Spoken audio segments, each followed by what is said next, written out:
This video is a strategic treasure news update and response. Following the Bangladesh bank heist of $81 million, SWIFT has announced that another bank has been attacked. And this should confirm for everyone the need to update their Treasury security framework and review their different security layers. I'm Craig Jeffrey, the managing partner of Strategic Treasure. And Willie Sutton, the infamous bank robber, was asked why he robbed banks, to which he responded almost incredulously, because that's where the money is. So as we look at this era of crime does pay and the escalation of the level of theft, the level of brazenness, and the amount of funds that are retrieved, that is an important concept. Let's just review a few items. If you look at check fraud, which has been around for many, many years, check fraud typically ends in losses in the 1,000 to 2,000 US range. When we look at business email compromise, we're seeing the losses range all the way up into the millions of dollars, but they're averaging, it appears, over $130,000 per incident. This is a significant jump. It's approximately 100 times greater than the check fraud level, so the economics have changed.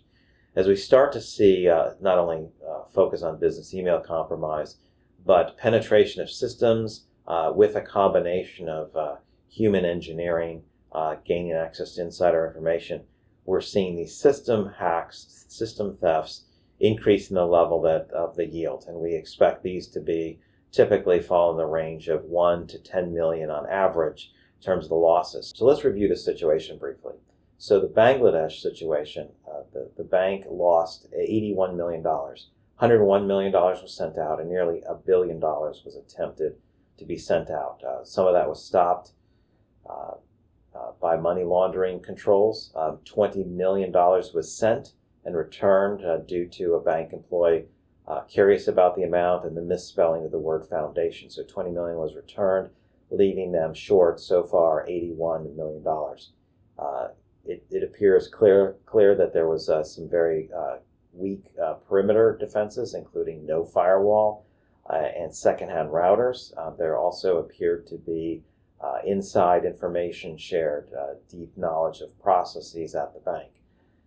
So this has some similarities to a follow-on attack at another bank that included a cyber attack element, insider access and deep knowledge of their processes, not just the systems. And again, there was an interruption in detective monitoring, the ability to print out and show what transactions have occurred via PDF output. That had been interrupted by some sophisticated programming and hacking. So what's the analogy here? Was the New York Fed hacked? Was SWIFT hacked? What's the situation here? What is the responsibility? So think about this. If you have Facebook on your computer, you leave it unattended in a coffee shop. At the same time, maybe you shared a 2-year-old password with a friend, maybe who shared it with someone else, and someone goes ahead and posts, "I have quit my job and I'm swimming across the ocean," to your Facebook status. That gets shared. And maybe they go ahead and edit your email response that sends what you've posted. It deletes notifications coming from Facebook or sends it into the trash if it uses the word swimming. So, the issue is not that Facebook was hacked or your computer was hacked, so to speak.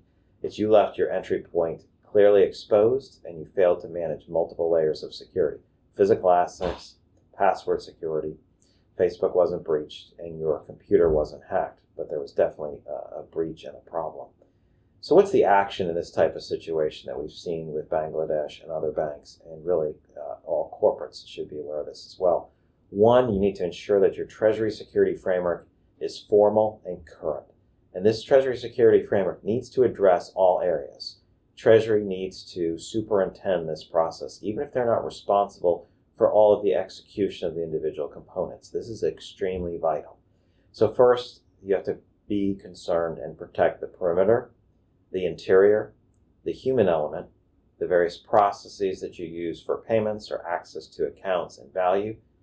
You have to understand and monitor the communication channels and ensure, finally, that the structural elements are properly in place. So think of these as layers, and layers in each of these areas that I mentioned and others. Ensure they are up to date because if any individual layer is weak, that can expose the other protective layers to penetration, to hacking, and to compromise. So review these layers regularly and test them frequently. And finally, when we think about monitoring, educating, and training, this is important. We monitor what's going on in the world, what types of fraud are happening, how those are being promulgated, and what needs to be done. And so when we monitor the different channels and are formal about that, we can educate any user of the system and the process and train them on how to detect and how to respond to any type of challenge. And remember, this is a process, not an event. Training, education, and monitoring is a single, it's not a single event, a single time that you've done training. It's an ongoing, recurring process. So take the steps required to be safe in this era and time frame where crime has been paying. So we invite you to also register to download a paper we have on the Treasury security and control results of a survey we completed that was underwritten by Bottom Line Technologies for some more information on what your peers have been doing and are experiencing. We also invite you to join our Treasury security group on LinkedIn.